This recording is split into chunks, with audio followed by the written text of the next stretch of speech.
Fais un top 5 par puissance des Shinju dans Boruto. Vas-y, déjà si tu sais pas ce que c'est un Shinju, regarde la vidéo épinglée où j'explique tout de A à Z. Mais ça spoil, donc fais attention. Vas-y, du coup le classement. En vrai, le classement, il est assez logique. Comme les Shinju, ils ont tous un modèle, il suffit de se baser sur leur modèle. Du coup, à la 5e position, je mets le Shinju de Bug. Bug n'était même pas un shinobi, il était pas fort du tout. Il avait très peur de Eida et Daemon. Son Shinju, il est quand même fort. Voilà, il a failli réussir à manger Boruto, même si Boruto était pas du tout concentré. Mais du coup, voilà, dernière place. Ok, logique en vrai. Ensuite, 4e place, Matsuri, le Shinju de Moegi. Moegi qui était une kunoichi assez sous-cotée. Elle était quand même assez spéciale. C'est la seule à avoir réussi naturellement à reproduire le Mokuton de Hashirama. Et ça, c'est une dinguerie. Le Mokuton de Hashirama? Ouais, dans le databook, elle a des techniques wood style qui désignent le Mokuton. Elle a des affinités très grandes avec l'eau et la terre. C'est pour ça qu'elle a réussi cet exploit. Mais bref, du coup, son Shinju Matsuri doit être un monstre. Mais je me dis que tous les Shinju peuvent utiliser le Mokuton.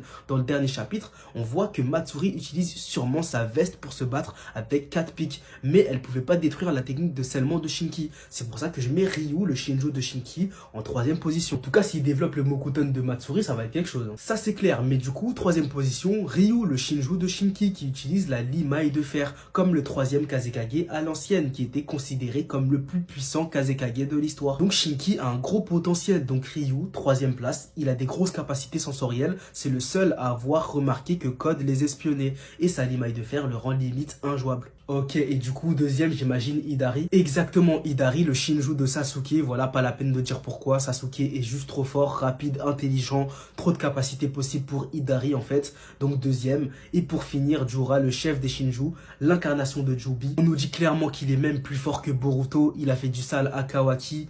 Himawari boosté Sukurama, il a failli tuer Boruto, il a coupé la main de Code, tout ça sans rien montrer de sa puissance. On n'a même pas encore vu de transformation de sa part en Joby alors qu'il a le saut comme Naruto sur son ventre. On l'a vu juste utiliser des Bijudama pour l'instant. Donc il est même pas à 10% de ses capacités, il éteint déjà tout le monde. Et il y a un monde où il mange le fruit divin, où il fusionne avec tous les autres Shinju et devient vraiment injouable. Mais là c'est que théorique. Banger le classement en vrai, en tout cas merci pour les explications.